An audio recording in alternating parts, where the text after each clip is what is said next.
Well, the information that is being put out by the health ministry in Gaza, which is run by Hamas, is that more than 30 people were killed in this strike in the Maghazi refugee camp in the center of the Gaza Strip overnight from Saturday to Sunday. And again, scenes of devastation coming out there.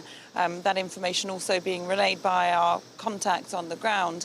It's very difficult to get a clear picture of exactly what is going on. The Israeli military says it is investigating whether it was operating in that zone.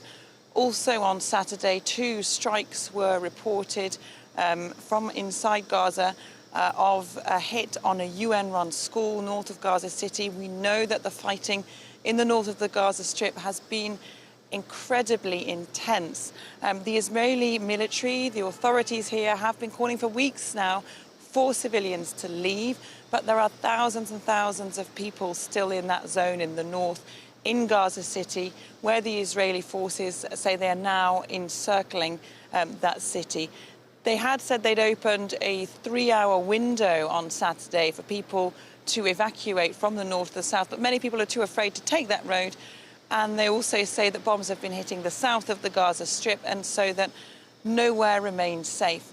Some 30 aid trucks trickled into the Gaza Strip on Saturday, but the evacuations of foreign nationals for the moment have been suspended because Hamas is saying it's not allowing them to go ahead unless wounded people, wounded Palestinians are also evacuated there. So that is at a bit of a standoff at the moment as this increasingly dire humanitarian and security situation there for civilians in Gaza continues. And Catherine, as pressure mounts on the Israeli government over its handling of the hostage crisis, thousands joined another rally where you are in Tel Aviv on Saturday, including some of the friends, some of the relatives of those who are being held captive in Gaza. What exactly are they calling for at this stage?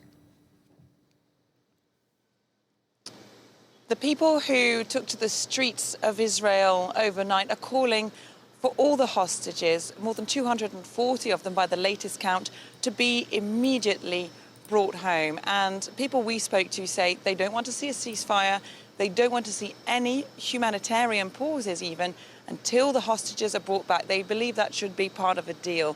And quite frankly, there was a lot of anger, incomprehension and frustration on the streets of Tel Aviv at the big rally where we were, the biggest we've seen in the 4 weeks, more than 4 weeks now since the October the 7th attacks, of people saying, what has the government been doing? Why haven't they got these hostages home? They want this to be the #1 priority. And they were calling on figures from the government and Prime Minister Benjamin Netanyahu to do more. They're frustrated as well that the International Red Cross hasn't had access inside Gaza to see their loved ones. They say they've had very little information. They don't know whether the hostages are still dead or alive, of course, as the ground campaign and the bombing continues. And the anger is growing. In a demonstration, a smaller one, but nonetheless significant, in Jerusalem last night, protesters were outside the residence of Benjamin Netanyahu, and 3 of them were arrested as they breached a security cordon there. So the frustration is continuing here inside Israel, with really the nation united with the message that they want these hostages brought home as soon as possible.